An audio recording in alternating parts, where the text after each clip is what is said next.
Where does the Helpline Center turn to when it needs help? Well, it turns out the real estate market.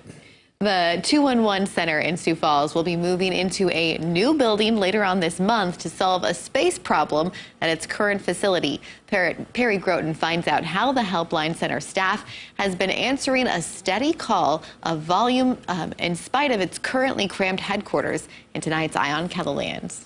211 Helpline Center, what zip code are you calling from? Answering calls from the community has lately been like working inside of a phone booth at the Helpline Center. So we are bursting at the seams. Helpline Center staffers are squeezed side by side.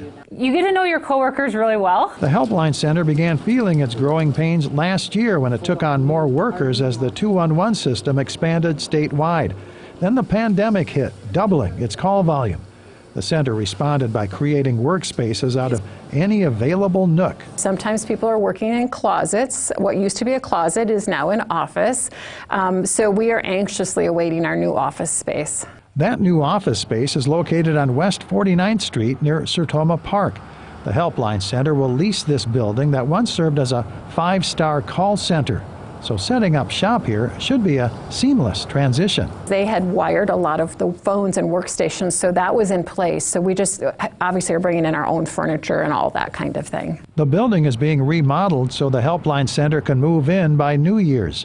But finding just the right building proved to be a challenge. We're kind of a unique size. We're not super huge and we're not really small, which there's a lot of office spaces on both ends of that spectrum. But we're kind of right in the middle. So it did take quite a few months to find a space that was going to work for us. The standalone building will triple the size of the Helpline Center's current location at the nonprofit center. Right now we're in a building where we have shared tenants, and so it'll be nice to have our own space. We'll have our own kind of break room, our own training room, things that we've just never had before. The Helpline Center says the added space will also increase the confidentiality of the calls they handle every day. If someone's taking calls, we can't have a team meeting in the next room where everybody can hear what's going on, including the caller on the other line.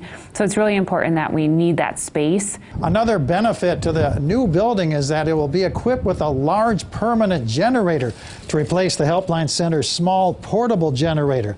This will give the staff much more confidence to be able to do their work and avoid power outages during severe weather. Part of the Helpline Center's role is to assist our emergency managers when a disaster happens. So we cannot go down. And so during those times of tornado in Sioux Falls a couple years ago or the flooding, we have a very small generator, but just removing that stress that we know that we will be up 24/7 so we can help our communities respond in those times. The new building also offers room to grow, an important feature when the Helpline Center expands its outreach with the 988 suicide hotline next year. For the staffers who will soon vacate their current office, a larger building will be a life-saving move. We're South Dakotans wanting to help other South Dakotans get to where they need to be in their communities. With Eye on KELOLAND, I'm Perry Groten. Yeah, the Helpline Center says the larger building will also bring intangible benefits like boosting morale among its workers. The center also says there will be no disruption of service at the Helpline Center as they make their move.